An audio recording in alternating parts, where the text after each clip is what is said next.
The model of Ostroh, 17th century, the model of the town. Here there is a model of our town in the prosperous period of the princes of Ostroh. The first prince of Ostroh, Danilo, is mentioned in 1340. He was the most likely great-grandson of Danilo Malюський. We are standing in the building that he started to construct in the middle of the 14th century. This place was named the Stone Tower because the tower stands on a steep slope. The north side is visible as 2-tier, another side is visible as 3-tier, on a high sokol. The tower is strengthened with 7 massive buttresses from 3 sides. These buttresses served as supports for the building. Thus this tower was first built as a donjon and had 2 functions at the same time, both to live and to dwell, as well as to protect and defend. Let's examine the territory of the castle hill. In its center there is a temple, the elegant Epiphany Cathedral erected in the 15th century. It also had 2 functions, religious and defensive. The cathedral's northern wall is consolidated and is almost 3 meters thick and still has loopholes. This Epiphany Cathedral was the burial vault of the princes of Ostroh. It was closed in 1636 and abandoned for almost 200 years until it was reconstructed in the late 19th century, 1891. The new tower, also called the Round Tower, is situated not far from the Stone Tower. It was constructed in the 16th century, and its only function was defensive. It is built of stone and brick and has 3 tiers. 2 architectural styles were combined while raising this defensive tower. The first is the medieval Romanesque style, implemented in the thick walls. The second, Renaissance style, can be traced in the last tier, which was marked by the line of loopholes and is adorned by merlins and a decorative attic, the decorative wall above a cornice that finishes the building.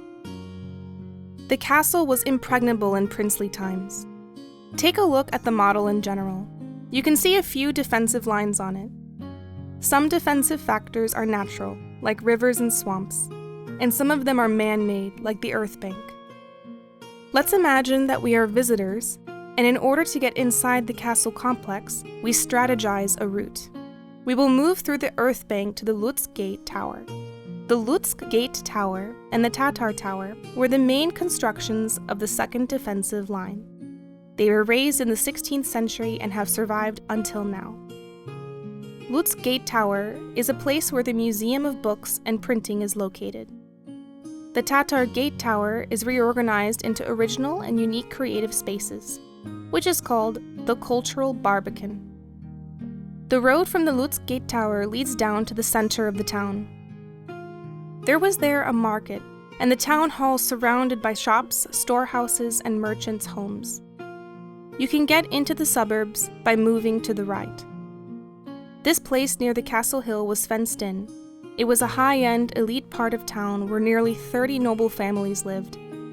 A few Orthodox churches, a Roman Catholic church, Ostroh Slavic, the Greek and Latin Academy, and the Ostroh printing house were situated here. It was possible to get to the castle hill by crossing the bridge. Ostroh was a multi-ethnic town in princely times. There were Catholic monasteries, a college of Jesuits built in the 1620s by Anne Alois Hotkevich, and the great Maharsha Synagogue. A Tatar community that practiced Islam lived in the Zarvansk suburb at the beginning of the 16th century, where they were free to practice Islam and to build a mosque. There was also a large Greek community. History of the town under ownership of princes of Ostroh. The Magistrate Seal of Ostroh, 1700. The Coat of Arms of Ostroh. Ostroh received Magdeburg rights on the 7th of June, 1585. The Magistrate Seal of Ostroh dated back to 1700, and it is the monument of municipal government. The image of the 5-domed Epiphany Church on the red background of a shield is a basic element of the coat of arms of Ostroh. The reconstruction drawing of Olena Hodovanyuk.